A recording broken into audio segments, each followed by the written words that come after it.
Okay. Kalama. See that bypass bridge right there? This is all the garbage that was underneath there. I think, based on my forensic analysis, that there's a lot of alcohol. I don't think civilians were actually dropping stuff because of the high octane alcohol.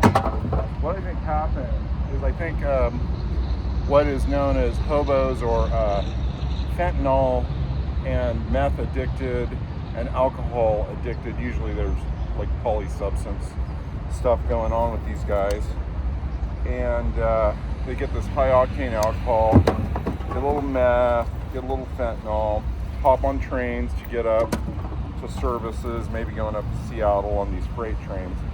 See another, it's a Budweiser, that's low octane. But there was a lot of stuff,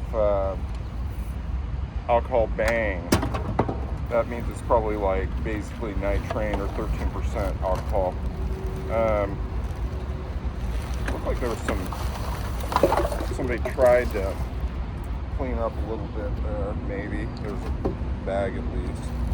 But there was some suspicious stuff in here, drug paraphernalia related.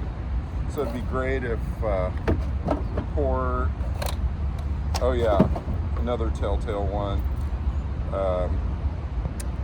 Jaeger, party on, and little pot pipe, high octane weed, stuff's like 35%, a lot of addicted people do weed when they can't afford to go on the fentanyl, or they're out of money. That it's pretty cheap just to kind of relieve the suffering from that. So there was a lot of these little containers like this that hold a dube, otherwise known as weed, a joint, another high octaner. One thing that was interesting in this that was in here, you know, the Twisted Tea, that super high octane. Coors Banquet, it's pretty low octane. That might actually be a BNSF worker. Lets it booze up while he fixes tracks. Probably urine, gross. Lots of these. These are like a high octane. They're like called balls or buzz balls, and they're chillers. So there was a ton of these. Also, like lots of little boozy, cheap flight bottles were in here. The most suspicious package I think I found in here was, I think I'm coming down to it, I just wanted to show you. But I really don't think the citizens of Kalama did this. I don't think the court did it. You know, the court can't do their job on the BNSF track, so I just kind of broke the law. Oh, here's another boozy thing. Found a membership card for Wildlife Safari from 2025, probably kids, Kalama kid, school kid, just dropped it inadvertently off out of his pack, or his ID or whatever. Oh, there is in McMiniman's IPA. Come on, McMiniman's, let's get involved. Cleaning up this area, getting on the BSNF, clean up the railroad. So we got some Bud Lights. That's kind of more like low grade octane. Budweiser Tall Boys. Maybe they're going for flavor.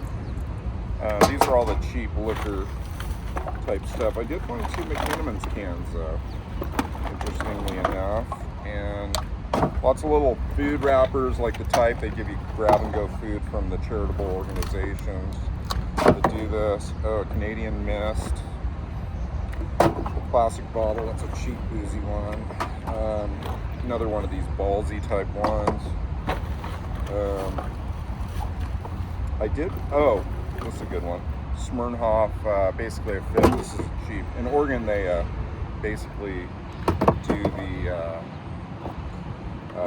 they gotta at least have vodka that costs $7. I don't know, here we have pretty highly taxed booze.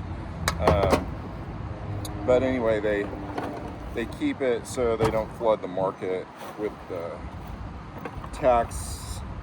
not highly taxed alcohol, bottled alcohol in Oregon. Of course, we really tax it here. This really goes to show, though, if we had some sort of, like paid 5 cents on the recyclable, we'd probably get them in a can. The hobos, today's hobos, the fentanyl hobos, would probably pick up cans. But we don't do that in Washington State for whatever reason, because it costs a little more for our products. But in here, someplace I'm going to run into it pretty soon, was a bag of fentanyl needles. And they had nicely put them in a bag. Oh, this is it. See right here? That's a bag of fentanyl needles. That means the person that's shooting out, usually they smoke this, and I did find a lot of tinfoil too. But really interesting. I was really inspired by Andrea Suarez, We Heart Seattle. She works in our political organization that I'm a board member for. It's called the Cascade Party Washington. So we basically do these she does these things, and it kind of inspired me to pick it up, see what the deal was. There's a geek bar. This is another telltale. People that nicotine, alcohol, fentanyl, and meth, and little booze bottles, high octane booze. So I think I really have to believe that the citizens of Kalama did not intentionally litter. I think it was just maybe an isolated homeless person when they were changing cars. It was just sitting there for a long period of time. Or maybe over a period of time, there was always one car, a box car that they could jump, that the hobos could jump on. And the fentanyl and meth addicted polysubstance guys that they could jump on. And then it just basically, because the transfer station, right, you see where these trains are stopped, this basically causes hobos to jump on this, get transpo north to south, from Portland maybe to Seattle or something. Maybe they can stay in somebody's housing first, which doesn't work obviously. And so it was an interesting day. I'm glad that I got to clean up the bridge-orama. Our beautiful bridge is going to be changed like an elevator thing. Pretty expensive project. Public works project, or probably federal, probably local money to make this city of Kalama really beautiful. I think we got about 50 cops living here. And then we got port security here, which is awesome. So people really can't post up here, but they can't post up on the tracks because we don't own the tracks. BSNF, I believe, rents the railway, to Amtrak and all those different places. And, I don't know, Georgia, I forget what the other railroad company, but anyway, I think it's BSNF owns these rails, and they basically don't clean up the garbage on the railroad. And it's great that we have a city that's like port, rail, ships right out there in the harbor.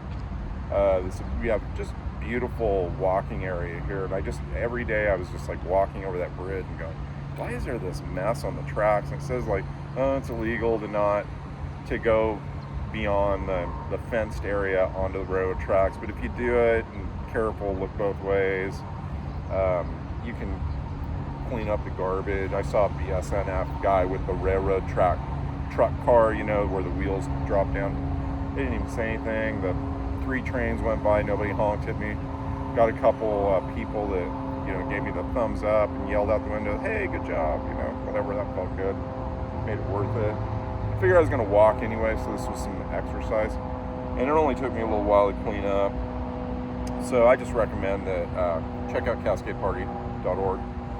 And our political centrist party, we do solutions as opposed to and run local politicians just for Washington State. We don't really do presidential we don't really talk about anything too divisive. We just talk about good policy in Washington State. And, I'm on the board of directors. And even though I broke a little bit of the law to get this done, I'm even using the port's garbage can, but I don't think they'll care. Because I made it look a little nicer. If people walk to work, they'll probably appreciate it a little bit. And we got some garbage. But once again, I think the Columbus citizens really do their job, trying to keep tidy, throwing. Sometimes I see a little dog shit on the walkway, and that's a little annoying. But there are bags in the port office that they give you a free little doggy poop bone to hang on your dog's collar. If it poops, you can clean it up. And there's a big bowl of them in there for free. They'll give you a pen to make notes about the port and what we can do better here. Whether it be the tracks or downtown Kalama or whatever. But we, this is a beautiful city. We got look at this over here. How can you not love that ship out there just looking beautiful?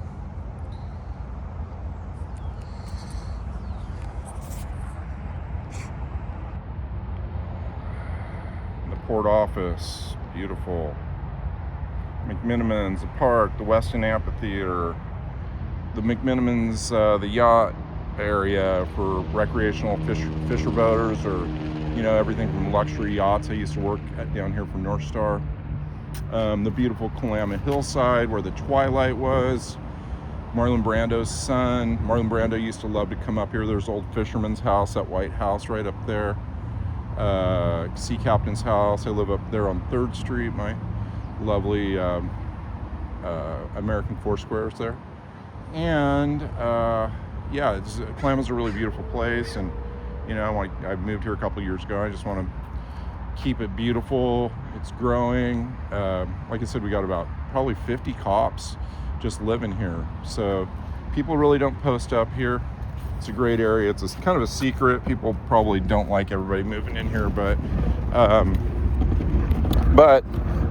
I, moved in myself, but I was also a Cowlitz County resident for a long time, and I was just kind of sick of Longview because it was becoming a trash pile in Kelso, and we couldn't seem to figure out what to do about the addiction, and it just seemed like that's driving all this, garbage and litter and lack of community, decreasing value of home prices, our morality of citizens. When you see people that are clearly in fentanyl distress begging on the side of the road, and then you see people giving them money, and it's just furthering the addiction. We're giving them houses without the sticks and carrots getting well.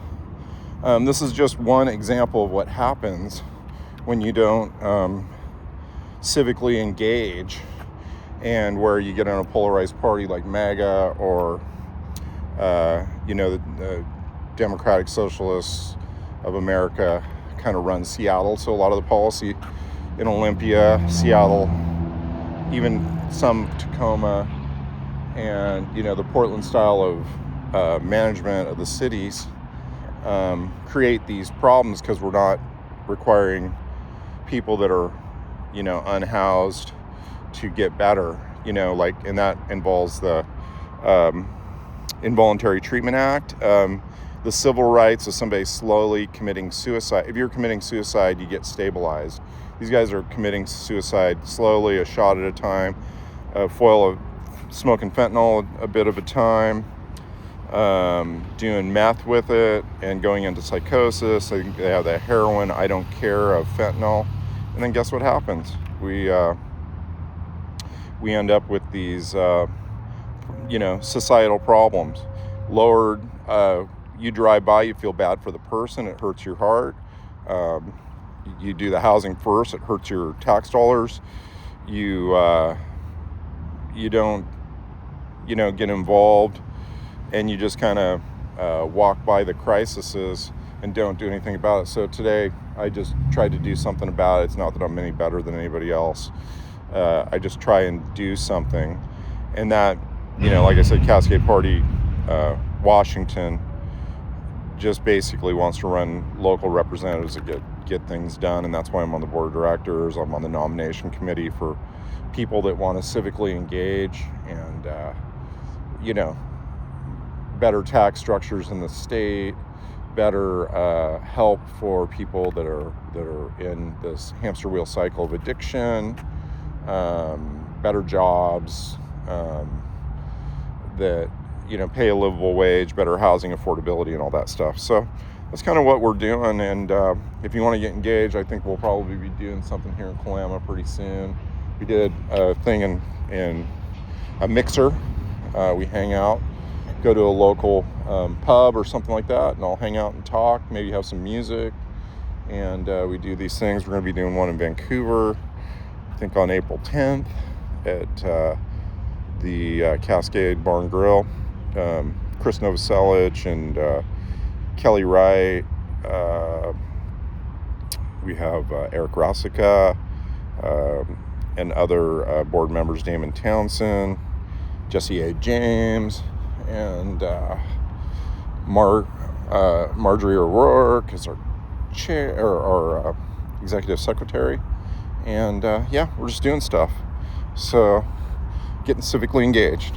Hope you do too. Okay, have a nice day. CascadeParty.org.